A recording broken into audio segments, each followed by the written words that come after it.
বিজেপির আইন অমান্য আন্দোলন। সোমবার দুপুরেই সেই কর্মসূচিকে ঘিরে ধুমধুমার পরিস্থিতি উত্তর চব্বিশ পরগনার ব্যারাকপুরে। পুলিশের সঙ্গে সংঘর্ষে জড়ালেন বিজেপি নেতাকর্মীরা। ইট বৃষ্টি থেকে জলকামান।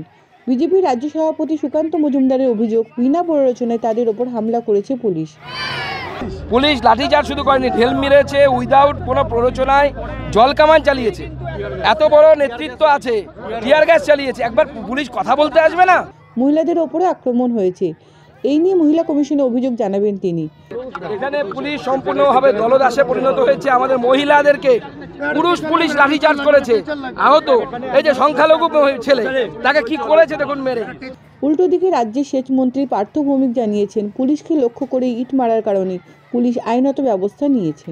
পুলিশের উপর ক্রমাগত ইট বৃষ্টি করবে, পুলিশের মাথা ফাটবে, পুলিশের গায়ে লাগবে, পুলিশের মুখে লাগবে। তা পুলিশের কি নিজেদের আত্মরক্ষা করার অধিকার নেই?